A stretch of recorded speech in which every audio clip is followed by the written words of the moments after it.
So let's us express our gratitude for our guest speaker, Jeff Masagatani.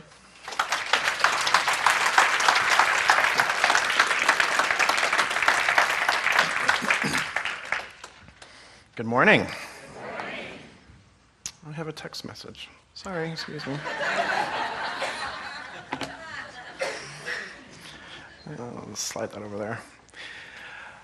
I am so grateful to be back here in Salt Lake with all of you. I had such a fabulous time last spring. It was kind of spring. It was kind of spring. And now it's this beautiful fall. And yeah, this morning when I saw the snow, I was talking with my partner Ed and I said, WTF? What the flake? Yeah, so I got to wake up this morning and immediately practice gratitude.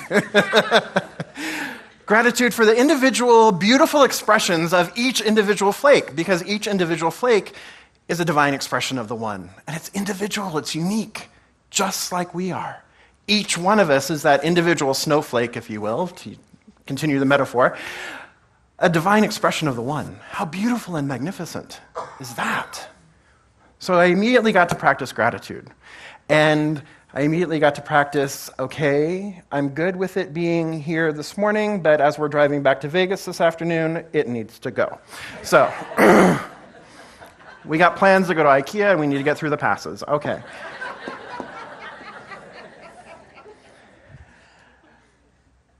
So this morning, Reverend Marty had invited me to come speak to you this morning before Ed and I realized that this is also the 50th anniversary of the building that houses Center for Spiritual Living Greater Las Vegas.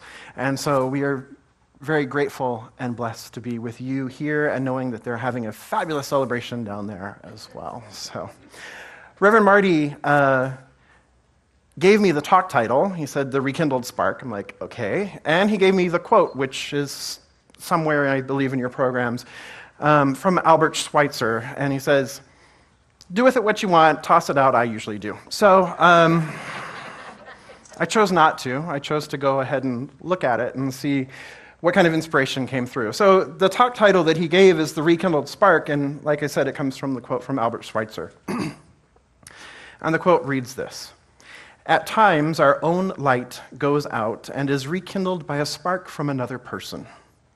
Each of us has cause to think with deep gratitude of those who have lighted the flame within us. Beautiful, right? Except I take an issue with the good doctor. Our light can never go out. He says at times our light goes out. Our light can't go out. It's impossible for our light to go out, because what is our light? Our light is the divine. Our light is the light of God, living, moving, breathing, and having its being in, through, and as me, and as each one of you. God is eternal. Light is eternal. Energy is eternal. It changes forms, yes, but it's eternal. That light is the energy, the essence of all life, of all creation, both seen and unseen, manifest and yet to manifest. What is it? Our pre-gratitude? Yeah. It is that very essence of who we are.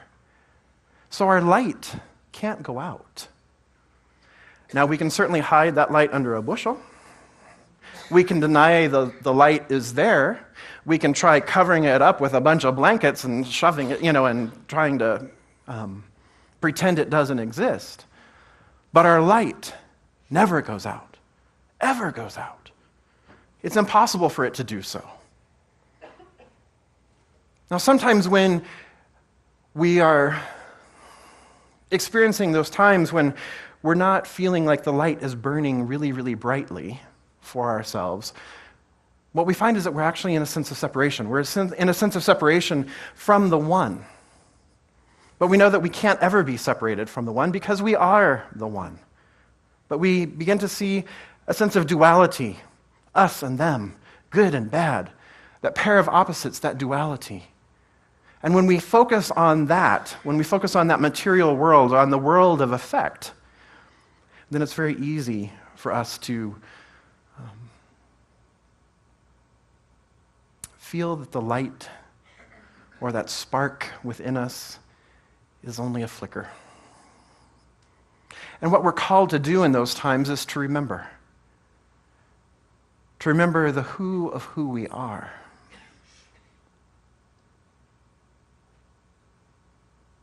And we can do that for ourselves. We don't need somebody else to do that for us. We can do that for ourselves. And then most definitely there are times when, I need some assistance here. And I turn to a friend or a family member or a practitioner or a minister. I turn to a beloved and allow them to remember for me who I am and to remind me of my own magnificence, to remind me that the spark lives within me. And that's a wonderful thing too.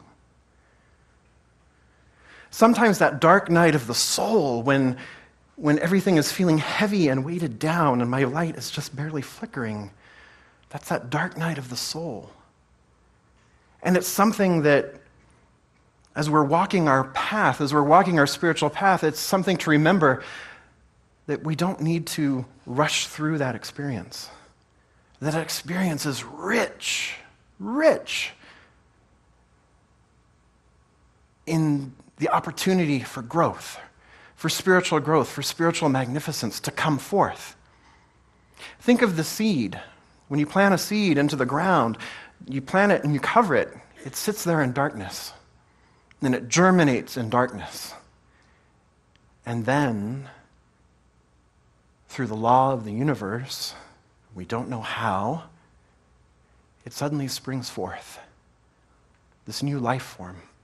This new creation wanting to be birthed and birthing and coming through in all of its magnificence and glory.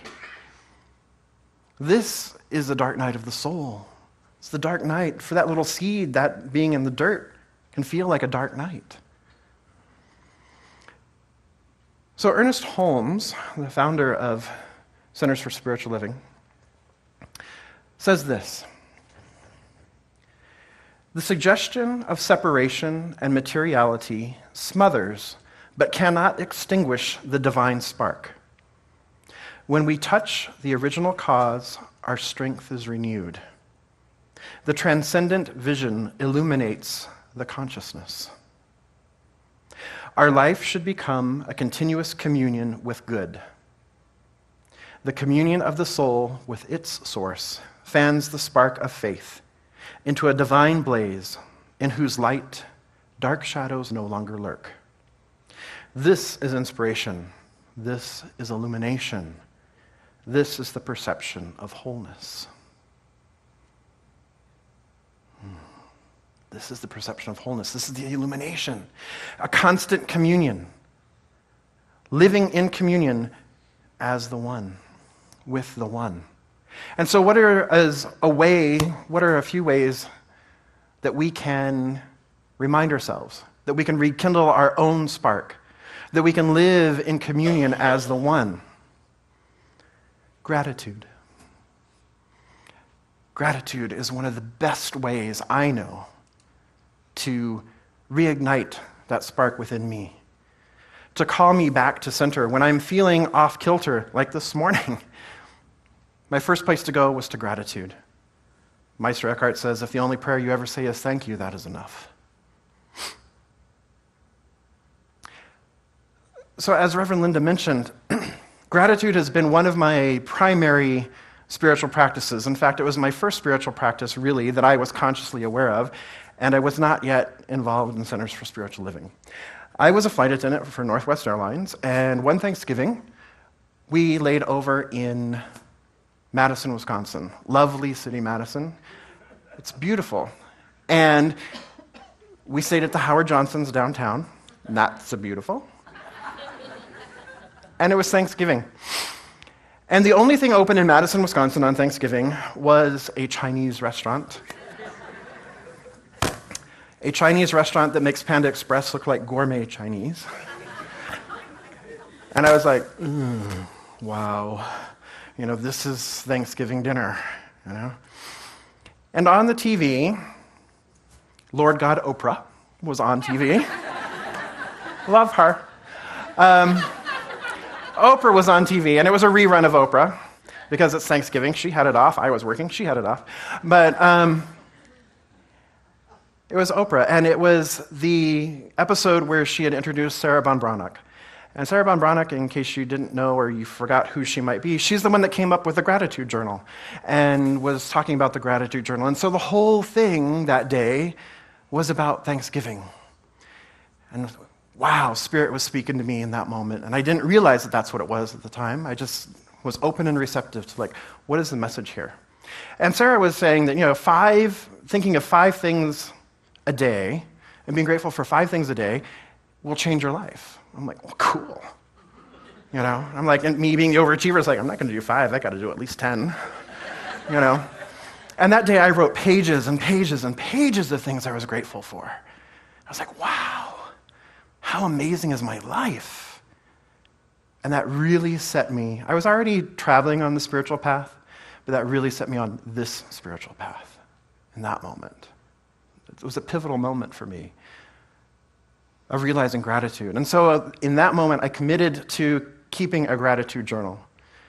And so every night before I would go to bed, I was grateful for what I would write down, what I was grateful for that day. I was grateful for, I'm grateful that. Never I'm grateful to, but I'm grateful for, I'm grateful that. Right?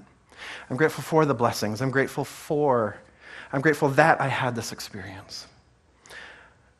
And that began to shift my life. And every day became a game, and it was so much fun because I was practicing the presence without knowing I was practicing the presence. I was practicing the presence because every day I was looking for something to be grateful for rather than looking for something to complain about. Every day was like the search for ooh, what can I be grateful for today? Wow, that was something, wow. And so every moment of every day became an opportunity for gratitude, an opportunity for thanksgiving. Sometimes it was really obvious, things to be grateful for. And then sometimes it was well, I committed to 10 and I've got 2. It's going to be a long night. And yet I would always get 10. I'd always get 10. And so one of the things about this that, when I was struggling to, and still sometimes when I struggle to find those things to be grateful for, when I really need to rekindle the spark, if you will,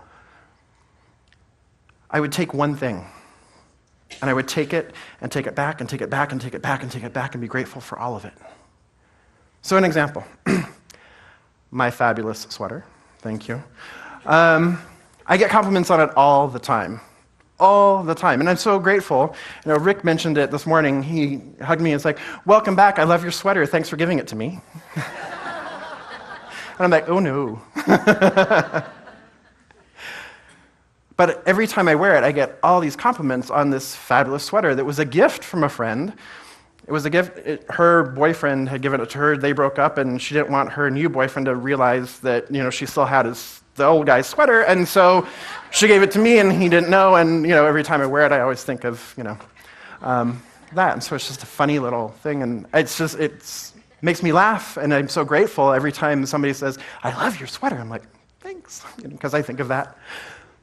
So the sweater, right? So I'm grateful for the sweater, and I'm grateful for the cotton that it's made out of, and I'm grateful for the seed that was the cotton, the seed that grew into the cotton.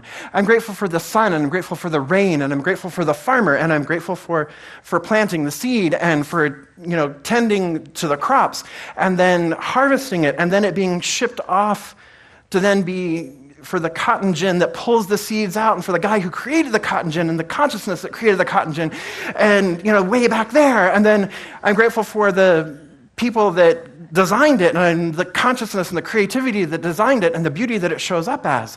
And I'm grateful, that my friend gave it to me. And I can go back and back and back and back. I'm grateful for all of it. And when I go back, it's I'm grateful for the beauty, God quality. I'm grateful for the creativity, God quality. It allows me to get into that sense of gratitude. So in every moment of every day, there's the opportunity to be grateful, even if it's just for something like a sweater. And I'm certainly grateful for the elastic in my pants right now. Because I'm grateful for the bag of candy that the kids didn't eat on Halloween. Always buy the one you like. Okay. And something to be grateful for here. What a fabulous, look at this building that you all have built together. Community put together. Wow. Last time I was here, you were at the Columbus Center. You were sitting on some pretty hard chairs. Look at these magnificent chairs you guys have now. That's definitely something to be grateful for, right? And you don't have to set up and you don't have to break down anymore like you did and, church in a box kind of thing. What a wonderful, wonderful thing you've created here. So something to be grateful for. Magnificent. So it's the small things. And when we see the small things and we can appreciate the small things and we can be grateful for the small things, we begin to live a life of thanksgiving. We begin to live from that place, from that consciousness of thanksgiving. I want to share with you a quote from Joel Goldsmith. He talks about Thanksgiving in this way. Spiritually understood, Thanksgiving cannot be confined to a day, a week, or even a month.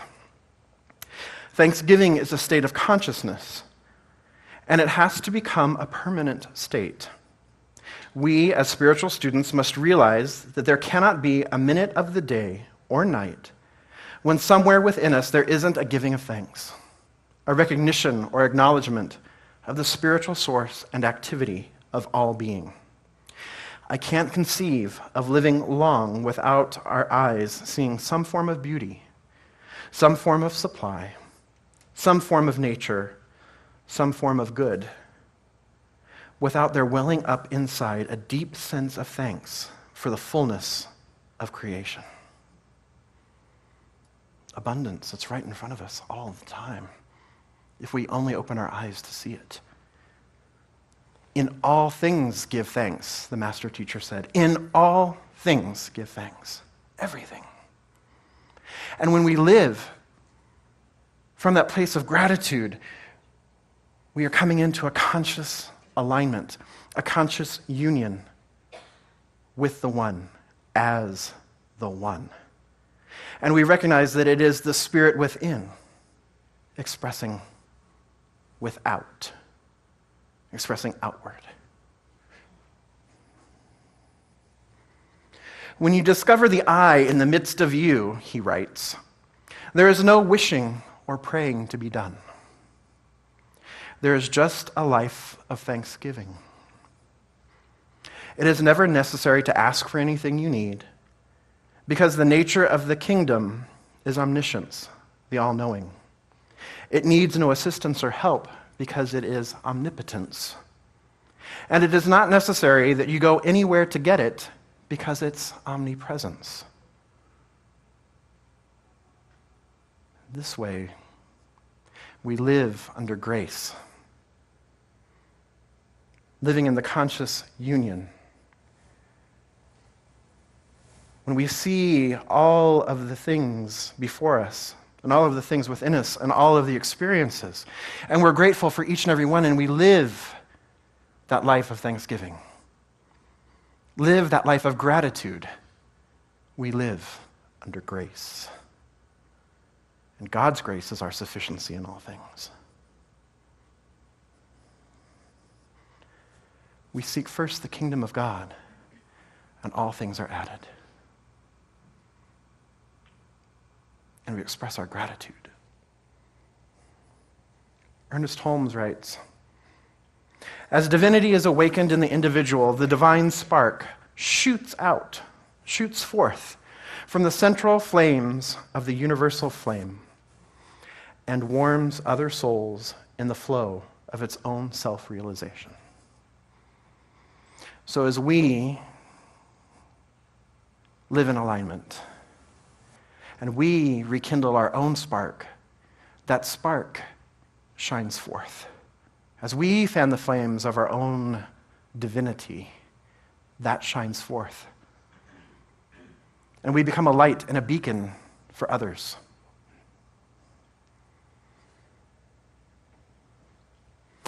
And sometimes, as I mentioned earlier, it's hard to see that light for ourselves. It's hard to see that light within our own being. And so we do lean on others. We turn to our friends, we turn to our family, we turn to our teachers and our mentors, those people that inspire us, those people that support us, those people that fan our flames, those people that just bring forth the best in us. We turn to them for support. For me, I turn to my partner Ed, my practitioner Audrey, my friend Myrna. They hold me accountable, and they also love and support and fan the flame when I can't do it for myself, or when I don't think. I can always do it for myself, but when I don't think I can do it for myself. And then there are those people in our lives, the difficult ones, the challenging ones. You know who they are. Everybody's got them. And we need to be grateful for these folks too, because while kindle or rekindle means to inspire, it also means to stir up, right? It also means to ignite, right? So when we have these wonderful beloveds who present opportunities for growth, shall we say, that's what it is. It's an opportunity for growth, and it truly is. And for that, we give thanks. For those beloveds who really push us to be more authentic in our own life. We have the opportunity in that moment to give thanks. So, with what Albert Schweitzer was saying in the beginning, in the quote there, we're grateful for those who rekindle the flame. And we're grateful for those who rekindle the flame. So in this moment, I'd like for you to join me, and let's just all take a collective breath together.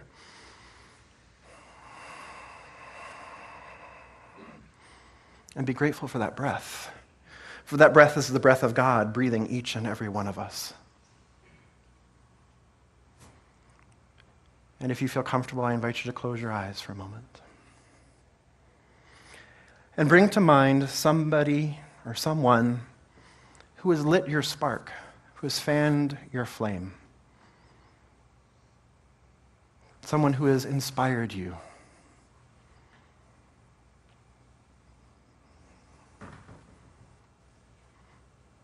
And allow these words to express your gratitude. I love you not only for who you are, but for who I am when I am with you. I love you not only for what you have made of yourself, but for what you are making of me. I love you for that part of me that you bring out. I love you for putting your hand into my heaped up heart and passing over all the foolish, weak things that you can't help dimly seeing there. And for drawing out into the light all the beautiful belongings that no one else had quite looked far enough to find. I love you because you are helping me make of the lumber of my life not a tavern, but a temple. Out of the works of my everyday, not a reproach, but a song. I love you because you have done more than any creed could have done to make me good, and more than any fate could have done to make me happy. You have done it without a touch, without a word, without a sign. You have done it by being yourself.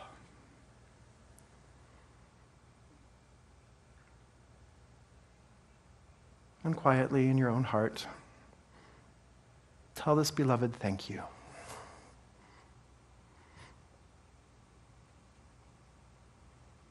And once again together, let's allow ourselves to be breathed.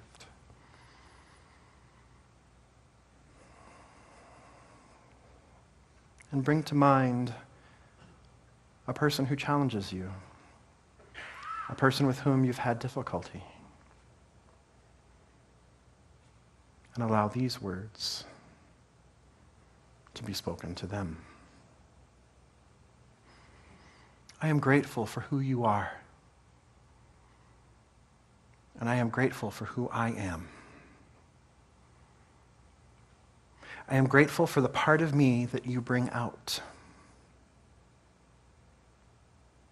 I am grateful for who I am, for who I am called to be in relationship with you. I am grateful because you are helping me to make out of the lumber of my life, not a tavern, but a temple. Out of the works of my everyday, not a reproach, but a song.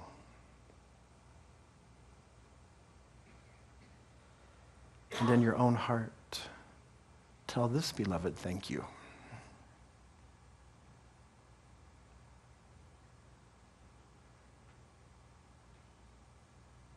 And allowing ourselves to be breathed one more time,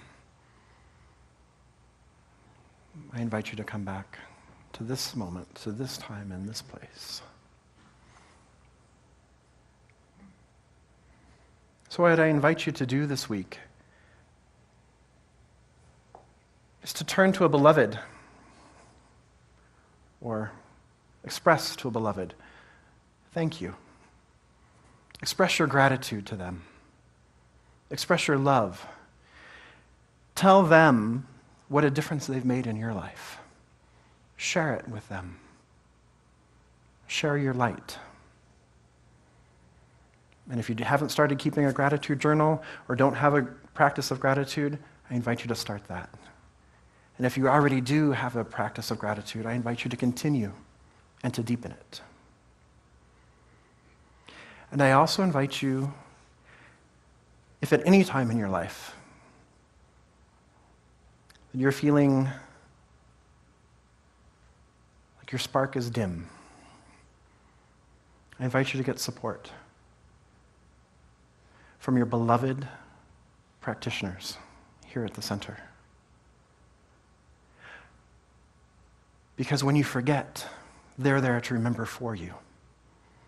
That is who and what they are.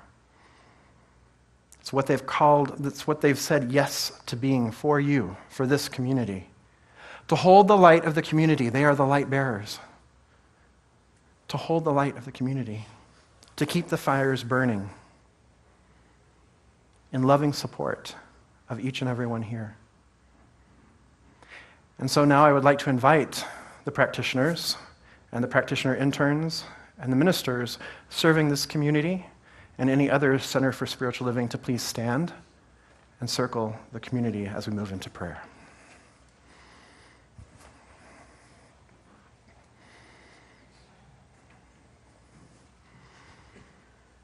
Every day, these beloveds are in prayer for you and in prayer for this community.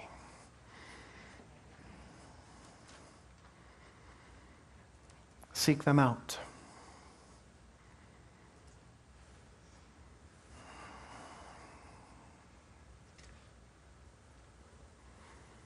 And so here and now, I speak a word of gratitude.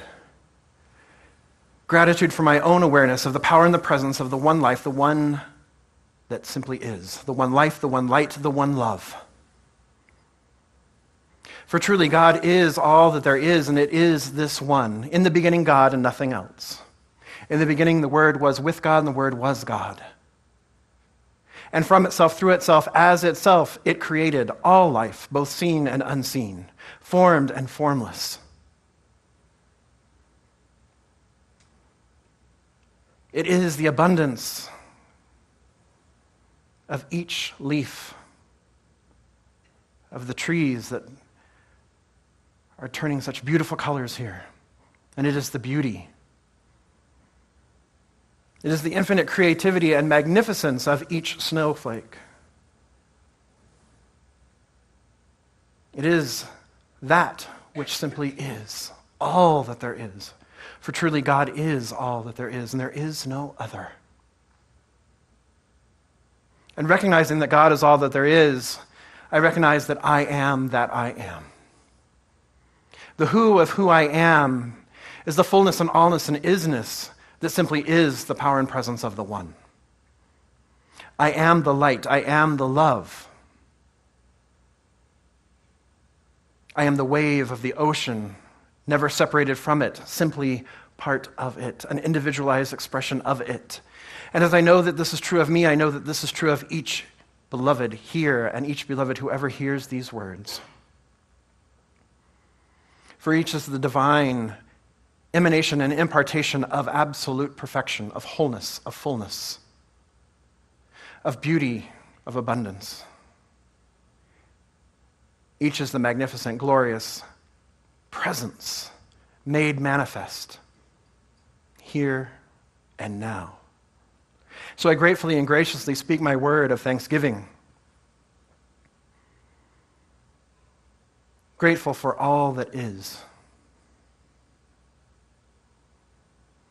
Grateful for the conscious union of my consciousness with and as the one. For I know that it is the Spirit within that lives my life, that lives, moves, and breathes, and has its being in, through, and as me, and in, through, and as each one here.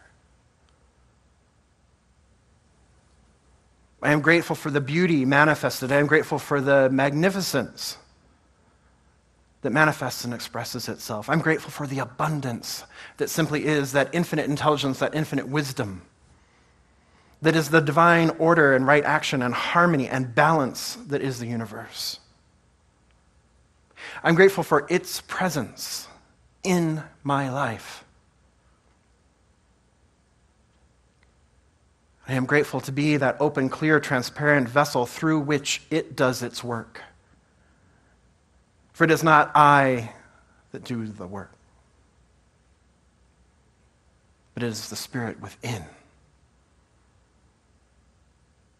I'm grateful for my body temple that houses this magnificent light that I am. And I am grateful for my opportunity to be used and serve in a powerful way.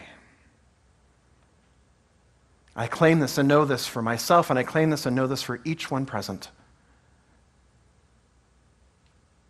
And so I simply give thanks. Thanks for this conscious union. Thanks for the demonstration that has already been made.